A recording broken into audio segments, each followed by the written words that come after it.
السلام علیکم ورحمۃ اللہ وبرکاتہ۔ الحمد للہ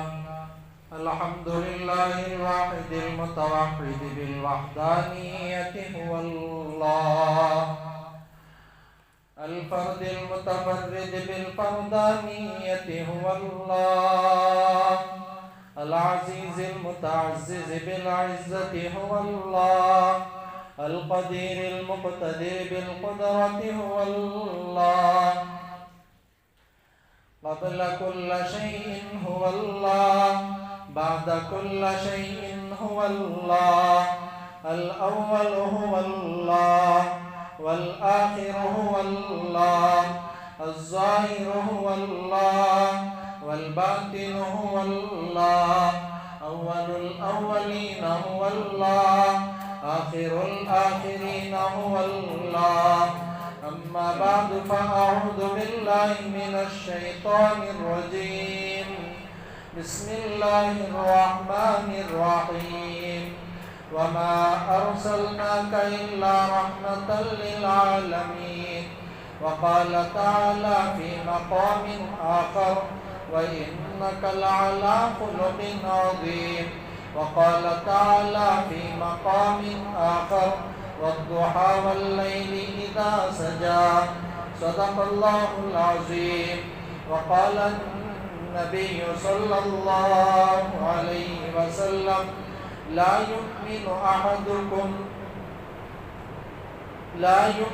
أحدكم حتى يكون أحب إليه من والده وولده والناس أجمعين.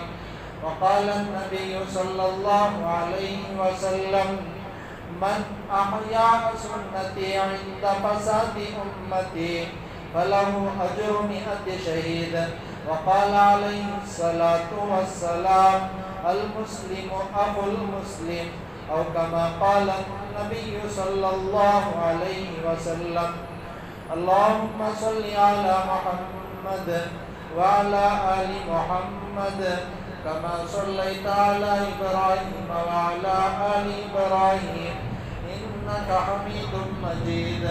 اللهم بارك على محمد وعلى آل محمد كما باركت على إبراهيم وعلى آل إبراهيم إنك حميد مجيد.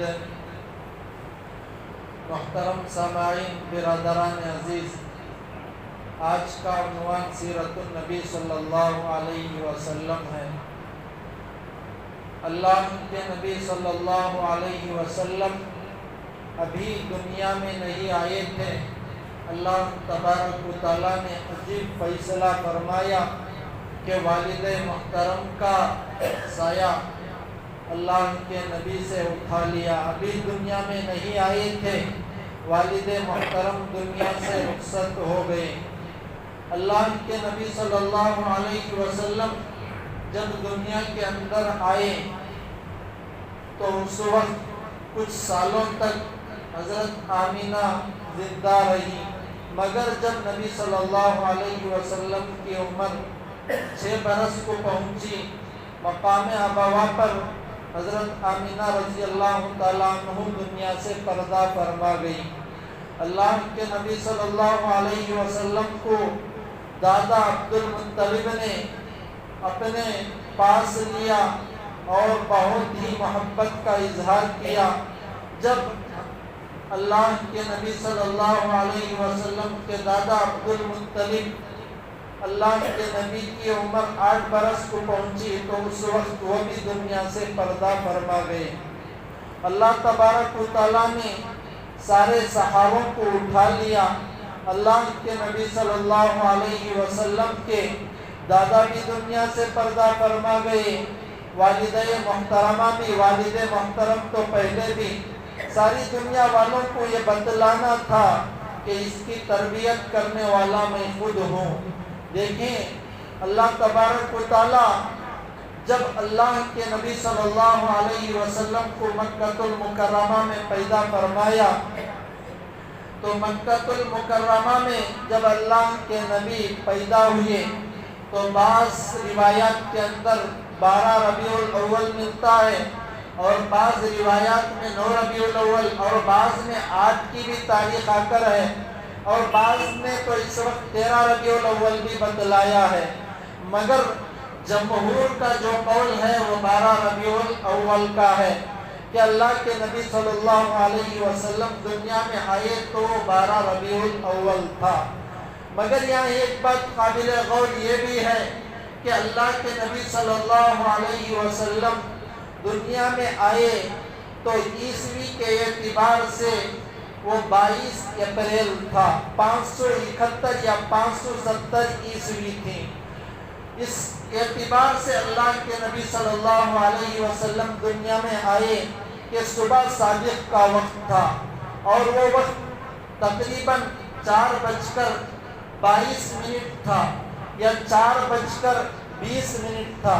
میں یہ بات اس لیے بتلا رہا ہوں کہ 22 اپریل کو مکہ المکرمہ میں تقریباً جو صبح صادق ہوتی ہے وہ صبح صادق 4:22 پر یا 4:20 پر ہوتی ہے، اور یہ اوقات الصلاح میں یہ اصول طے ہے کہ اگر مثال کے طور پر آج 13 اکتوبر کو ہمارے علاقے میں فجر کا وقت 5:04 پر شروع ہو رہا ہو، تو اگر آج کے بعد 1000 سال بعد 13 اکتوبر آئے تو تب بھی 5:04 پر ہی فجر کا وقت شروع ہوگا۔ یہ اس لیے کہ اللہ تبارک و تعالیٰ نے نظام ہی ایسا بنایا ہے کہ یہ اوقات الصلاح میں وقت بدلتا نہیں بلکہ ایک ہی جیسا رہتا ہے۔ آج جو تاریخ ہے 13 یا 14 اکتوبر جیسا وقت شروع ہو رہا ہے، اسی طریقے سے 1000 سال کے بعد بھی اسی طریقے سے وقت شروع ہوگا۔ تو گویا 22 اپریل کی تاریخ کو حساب رکھا جائے تو اللہ کے نبی صلی اللہ علیہ وسلم 4:22 پر صبح صادق کے وقت دنیا کے اندر تشریف لائے، اور صبح صادق یہ ایسا وقت ہے کہ اس وقت رات کی اندھیری دور ہوتی ہے اور دن کا اجالا شروع ہوتا ہے۔ اللہ کے نبی صلی اللہ علیہ وسلم کے دنیا میں لانے کا یہ وقت اللہ نے اس لیے طے کیا، ساری دنیا والوں کو بتلانا تھا کہ دیکھو اب اس کے بعد ناانصافی کا دور ختم ہونے والا ہے، اس کے بعد انصاف کا دور آنے والا ہے، اس کے بعد جہالت کا دور ختم ہونے والا ہے، اس کے بعد علم کا دور آنے والا ہے، اس کے بعد باطل کا دور ختم ہونے والا ہے، اس کے بعد حق کا دور شروع ہونے والا ہے، اس کے بعد گمراہی کا دور ختم ہونے والا ہے، اس کے بعد نیکی کا دور شروع ہونے والا ہے، اس کے بعد شرک کا دور ختم ہونے والا ہے، اس کے بعد ایمان کی حرارت کا، دین کی حرارت کا، دین کے جذبات کا دور شروع ہونے والا ہے۔ اللہ نے اس لیے اس وقت کو طے کیا۔ بہرکیف اللہ کے نبی دنیا کے اندر آئے، اللہ کے نبی صلی اللہ علیہ وسلم دنیا میں آئے تو 40 سال تک اپنی زندگی لوگوں کے سامنے ایسی پیش کی کہ مکہ المکرمہ کے لوگوں نے آپ کو صادق امین کا لقب دیا کہ آپ تو سچے ہیں، آپ تو امانت دار ہیں۔ جب 40 سال کی عمر کو اللہ کے نبی صلی اللہ علیہ وسلم پہنچے، اللہ کی طرف سے اللہ تبارک و تعالیٰ نے نبوت کا تاج پہنایا، تو اللہ کے نبی صلی اللہ علیہ وسلم ایک ایسے معاشرے میں نبی بن کر آئے جہاں ہر طرح کی برائی پائی جاتی تھی۔ جس طریقے سے انبیاء نبوت کے بعد معصوم ہوتے ہیں، ایسے ہی نبوت سے پہلے بھی انبیاء معصوم ہوا کرتے ہیں۔ اللہ کے نبی صلی اللہ علیہ وسلم کے سر پر ختم نبوت کا تاج رکھا گیا۔ اللہ کے نبی صلی اللہ علیہ وسلم نے جب دین کی باتوں کو چھپے چھپے پھیلانا شروع کیا تو اللہ کی طرف سے یہ اعلان بھی آیا کہ اب آگے بڑھ کر دعوت دو۔ جب کھلم کھلا دعوت دی گئی تو اللہ کے نبی صلی اللہ علیہ وسلم کو بے حد تکلیفوں کا سامنا کرنا پڑا۔ کبھی کاہن کہا گیا، کبھی مجنون کہا گیا، کبھی شاعر کہا گیا۔ حضرت عمر رضی اللہ تعالیٰ عنہ بہت بڑے صحابی ہیں۔ الرحیق المختوم ایک سیرت کی بہت بڑی کتاب ہے جس کے اندر یہ بات لکھ کر ہے، ایک مرتبہ اللہ کے نبی صلی اللہ علیہ وسلم کعبۃ اللہ میں نماز پڑھ رہے تھے، تو اس وقت اللہ کے نبی صلی اللہ علیہ وسلم کے بارے میں عمر رضی اللہ تعالیٰ عنہ دور کھڑے ہوئے قرأت کو سن رہے تھے۔ اللہ کے نبی صلی اللہ علیہ وسلم کے بارے میں حضرت عمر نے فرمایا ابھی تک ایمان میں داخل نہیں ہوئے تھے، یہ تو کاہن ہے۔ اللہ تبارک و تعالیٰ نے اللہ کے نبی صلی اللہ علیہ وسلم کی زبان پر یہ آیت کو جاری کیا، وَلَا بِقَوْلِ کاہن، یہ کاہن کا کلام نہیں ہے۔ حضرت عمر نے فوراً یہ کہا کہ یہ تو شاعر ہے۔ اللہ کے نبی نے فوراً آیت تلاوت فرمائی، وَمَا هُوَ بِقَوْلِ شَاعِرٍ، یہ شاعر کا کلام بھی نہیں ہے۔ پھر اللہ کے نبی نے آیت یہ تلاوت فرمائی، تنزیل من رب العالمین، یہ اللہ کی طرف سے نازل ہوا کلام ہے۔ تو دیکھیں یہاں حضرت عمر رضی اللہ تعالیٰ عنہ کے بارے میں لکھ کر ہے کہ یہ بات بھی ایمان میں داخل ہونے کا ایک ذریعہ تھی۔ تو جس واقعے سے ہمیں سبق ملتا ہے، اللہ کے نبی صلی اللہ علیہ وسلم کو پہلے لوگوں نے کاہن بھی کہا تھا، اتنی تکلیفیں دی، مگر نبی نے حسن اخلاق کا وہ مظاہرہ کیا جس کی کوئی حد نہ رہی۔ اللہ کے نبی صلی اللہ علیہ وسلم کے بارے میں آتا ہے ایک حدیث میں، ایک مرتبہ امی عائشہ بازو تھی، اللہ کے نبی صلی اللہ علیہ وسلم کے گھر پر ایک آدمی آئے اور اجازت مانگی۔ اللہ کے نبی نے اپنی بیوی امی عائشہ سے فرمایا کہ اپنے خاندان میں یہ اچھا آدمی نہیں ہے، مگر اسے اجازت دی، وہ اندر آیا۔ اندر آنے کے بعد نبی نے اس کا اکرام کیا، نرمی سے گفتگو کی، پھر وہ چلا گیا۔ لیکن اس واقعے سے سبق ملتا ہے، اللہ کے نبی کو معلوم تھا کہ یہ صحیح آدمی نہیں ہے، مگر اس کے باوجود اس کے ساتھ حسن اخلاق سے پیش آنا یہ نبی صلی اللہ علیہ وسلم کا شیوا تھا کہ نبی اگر کوئی برائی سے بھی پیش آتا تو اس کے ساتھ برا والا عمل نہیں کرتے تھے، ہمدردی والا عمل کیا کرتے تھے۔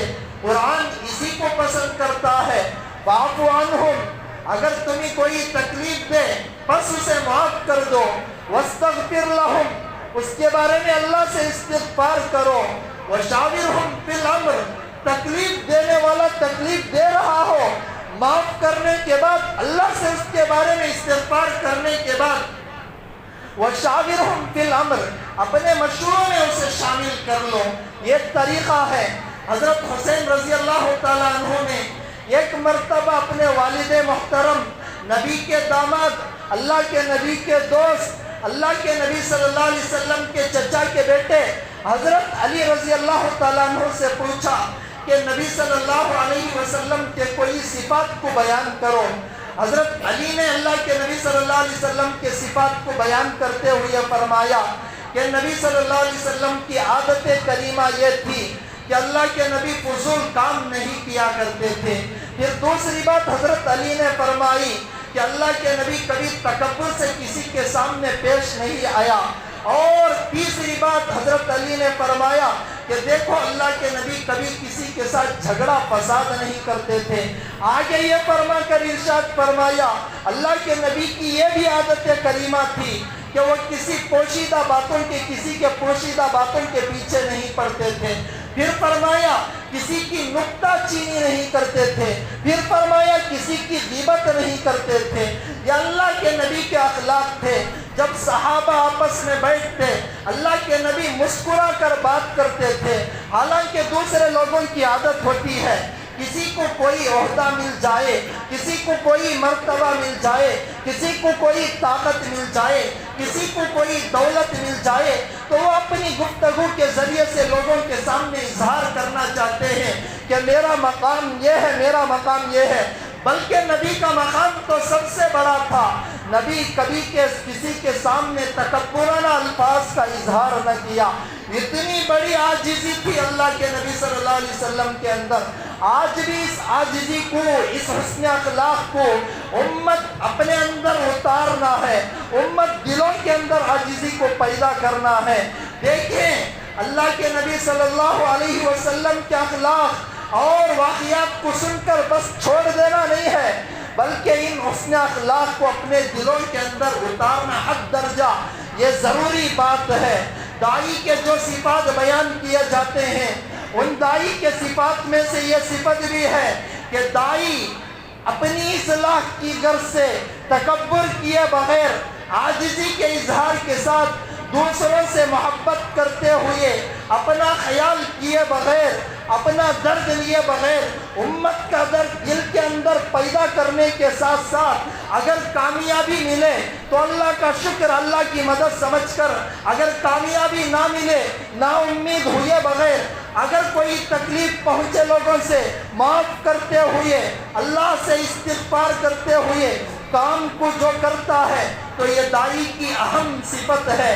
تو اس لیے دائی جو کام بھی جس شعبے میں رہ کر کرے، چاہے درس کے ذریعے سے، چاہے تقریر کے ذریعے سے، چاہے تبلیغ کے ذریعے سے، چاہے زبانی بات کے ذریعے سے، چاہے اعمال کے ذریعے سے، چاہے کام کے ذریعے سے، جو کام بھی کرے بس ہمدردی لوگوں کی دلوں کے اندر رکھ کر کرے گا، اللہ تبارک و تعالی حالات کا رخ بدلا کر رکھ دیں گے۔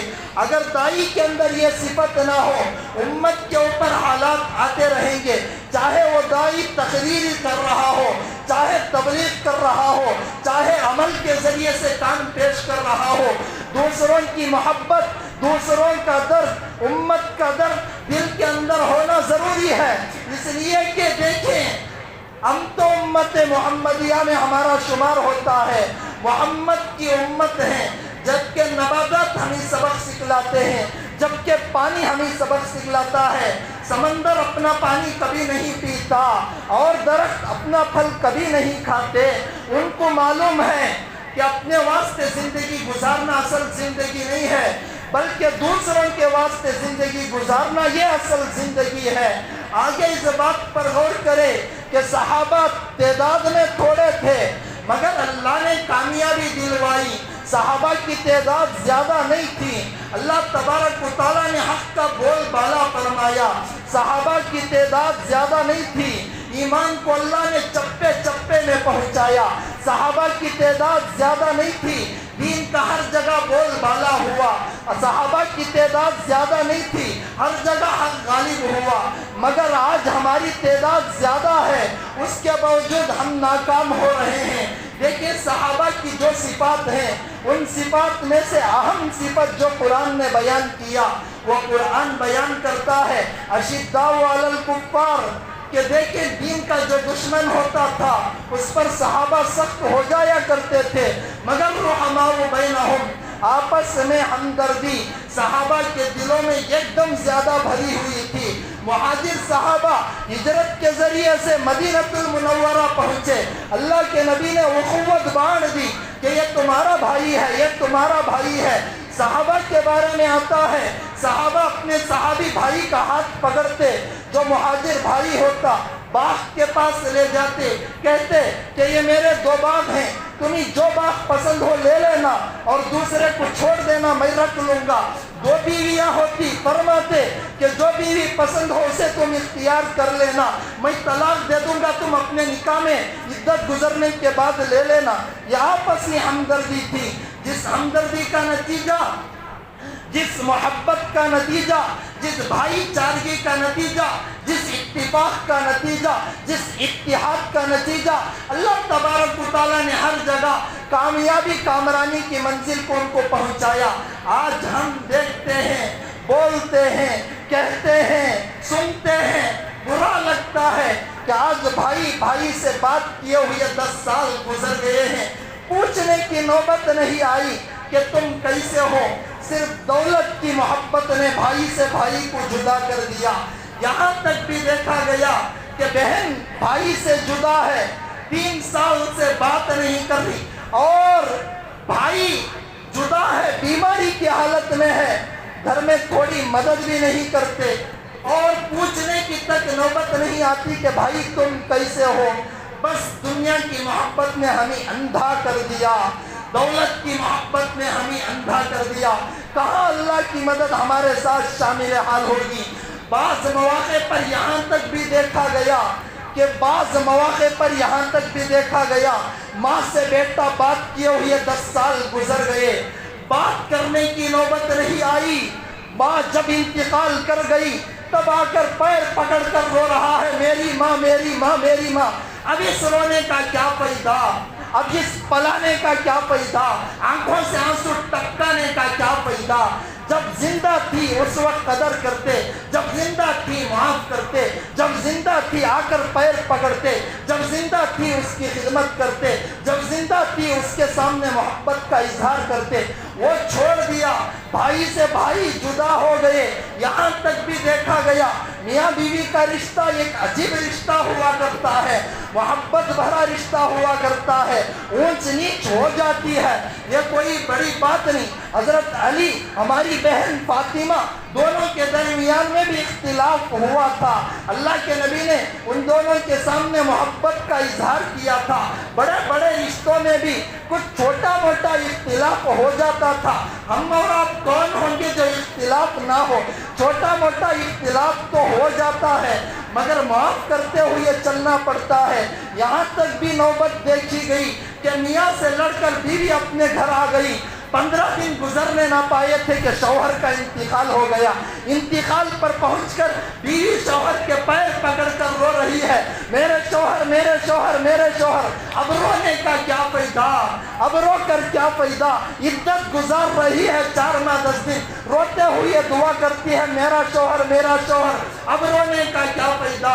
جبکہ امت کو نبی نے سبق سکھلایا کہ 3 دن سے زیادہ بات چھوڑنے کی اجازت نہیں ہے. اگر اسی حالت میں انتقال کر جاؤ تو انتقال کر جانے کے بعد جہنم کے تم مستحق ہو سکتے ہو. امت کی حالت اتنی خطرناک اور اتنی کمزور, اتنی کمتر, اتنی جہالت زیادہ ہو گئی. بولتے ہیں تو برا لگتا ہے, امت کی حالت بیان کرنا پڑتا ہے. بہت سارے موقع پر دیکھا گیا کسی کا انتقال بھائی کا ہوا, بھائی آئے جمے روئے اور چلے گئے.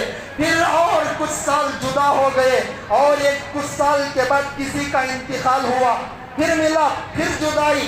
ایسے اتفاق سے کیا پیدا ہوگا. صحابہ کے بارے میں رحماء بینہم قرآن نے کہا کہ صحابہ کی یہ صفت تھی, آپس میں محبت کا درد کا اظہار کیا کرتے تھے.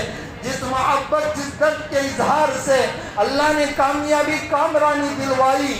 اللہ کے نبی صلی اللہ علیہ وسلم نے ایک مرتبہ صحابہ کے درمیان میں فرمایا کہ امت پر ایک وقت ایسا آئے گا, امت پر ایک وقت ایسا آئے گا کہ غیر کفار, اسلام کے دشمن مسلمانوں کو ختم کرنے کی ایک دوسرے کو ایسے دعوت دیں گے جیسے تم دسترخوان پر کھانے کی دعوت دیتے ہو.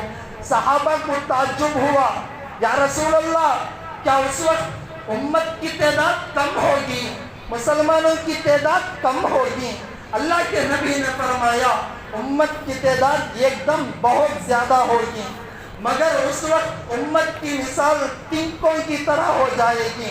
جیسے بارش کا پانی آیا بہا کر لے چلا گیا, تنکے میں کوئی طاقت نہیں ہوا کرتی کہ پانی کو روکے, ایسے مسلمانوں میں طاقت نہیں ہوگی.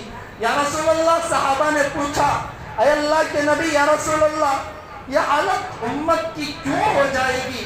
جبکہ صحابہ کو یقین نہیں ہو رہا تھا, تعداد میں کم تھے مگر ایمان مضبوط تھا. اللہ کے نبی سے سوال پوچھا, یا رسول اللہ یہ حالت کیوں ہوگی؟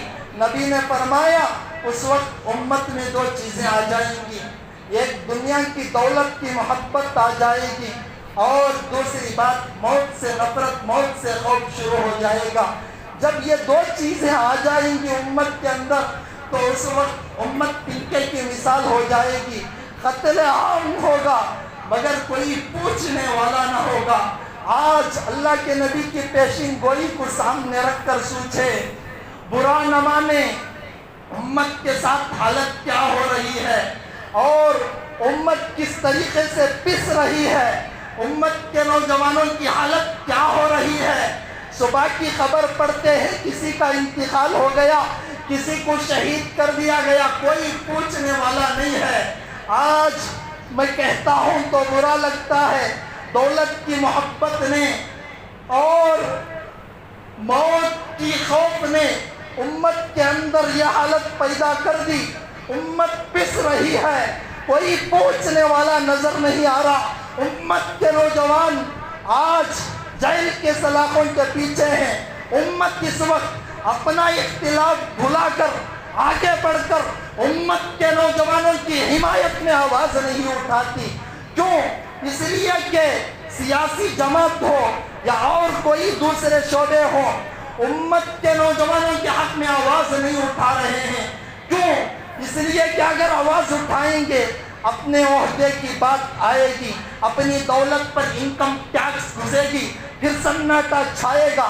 دولت کی محبت آج امت کو فروخت کر رہی ہے، کوئی پوچھنے والا نظر نہیں آتا. آج سیاسی جماعت کے علاوہ جتنے شعبے ہوں، کوئی آگے بڑھتے جو اپنے اختلاف کو بھلاتے، امت کے حق میں، امت کے نوجوانوں کے حق میں آواز اٹھاتے اور امت کے ان نوجوانوں کو جیل کی سلاخوں کے پیچھے سے لا کر اپنی بیوی بہن بھائی خاندان والوں کے ساتھ خوشی بانٹنے کی زندگی گزارنے پر مجبور کرتے. آج کوئی پوچھنے والا نہیں ہے. ہمارے میں تو اختلاف ہو سکتا ہے، ہم مختلف ہو سکتے ہیں، ایک دوسرے کے مخالف نہیں ہو سکتے. اختلاف تو پہلے بھی تھا، اختلاف تو اب بھی ہے، اختلاف تو بعد بھی رہے گا. صحابہ کی بات کو سنو. حضرت علی حضرت امیر معاویہ کے درمیان میں اختلاف تھا، حضرت حسن حضرت امیر معاویہ کے درمیان میں اختلاف تھا. قیصر روم کا بادشاہ حضرت امیر معاویہ سے کہنے لگا کہ تم علی حسن کے خلاف جنگ کرو، ہم اپنی فوج بھیجیں گے. امیر معاویہ کی علی کی جنگ ہو رہی تھی. اس دوران حضرت امیر معاویہ نے فرمایا، ارے کتے، یہ لفظ لکھ کر ہیں، اگر تو علی کے خلاف حسن کے خلاف آئے گا سب سے پہلے گردن اڑانے والا میں ہی ہوگا. اختلاف تھا، بھلا دیا. حضرت ابو حنیفہ امام مالک میں اختلاف تھا، بھلا دیا. مختلف تھے، مخالف نہیں تھے. حضرت خواجہ نظام الدین اولیاء وقت کے بڑے ولی، جمع کا لفظ ان کے لیے اولیاء کا استعمال ہوتا ہے، حالانکہ ولی واحد لفظ ہے. اتنے بڑے ولی، ان کو حضرت خواجہ ضیاء الدین نے کہا کہ تم بدعتی ہو، تم سے ملنا پسند نہیں کرتا. حضرت نظام الدین نے فرمایا، اپنی بدعت سے توبہ کرنے آیا ہوں. اختلاف بھلا دیا. آج امت اختلاف بھلاتی، امت کے بڑے آگے بڑھتے، امت کے نوجوانوں کو چھڑاتے، امت کے بڑے آگے بڑھتے اور جو خاص طور پر دوسروں کو خوش کرنے کے واسطے قسم قسم کی باتیں کر رہے ہیں کہ اگر ہم ایسی باتیں نہیں کریں گے نہ جانے ہمارے ساتھ کیا کیا ہو جائے گا. ان باتوں کو چھوڑ کر امت کا سودا نہ کرتے، آج امت کے اوپر یہ حالات نہ آتے. امت اس وقت سب سے بڑی بات یہ ہے کہ یہ کام کریں کہ اللہ کے پاس دعا کریں، دین کے کام کو مضبوط پکڑیں. دین کا کام مضبوط پکڑیں گے، اللہ تبارک و تعالیٰ 100% کامیابی دلائیں گے. اللہ للہ دین الخالص، دین میں اخلاص مطلوب ہے. اخلاص سے جو کام کیا جاتا ہے اللہ اس کے اثرات بھی نمودار کر رہتے ہیں. دیکھیں، شریعت کا مسئلہ ہے، مزدور کو مزدوری کا پسینہ خشک سوکھنے سے پہلے اس کی اجرت عطا کر دینا، یہ شریعت کا مسئلہ ہے. یہ دنیاوی لحاظ سے ہے. اگر کوئی دینی لحاظ سے دین کا کام کرتا ہے تو اس کا بدل اللہ دینے والے ہیں. تو اخلاص کے ساتھ جم کر اللہ کے واسطے امت کا درد لے کر دین کا کام کریں گے. اللہ تبارک و تعالیٰ وَلِلَّهِ خَزَائِنُ السَّمَاوَاتِ وَالْأَرْضِ، سارے خزانے اللہ کے ہاتھ میں. اللہ نعمت بدل دے کر رہیں گے، حالات بدل کر رہیں گے. اس لیے سنتوں کو اپنائیں، محبتوں کا اور بھائی چارگی کا نمودار اور نمونہ پیش کریں اور خاص طور پر دین کے کام کو مضبوط پکڑیں. اللہ تبارک و تعالیٰ ہمیں عمل کی توفیق عطا فرمائیں. اللہ تبارک و تعالیٰ سیرت رسول صلی اللہ علیہ وسلم پر عمل کرنے والا بنائیں. آمین. وآخر دعوانا الحمدللہ رب العالمین.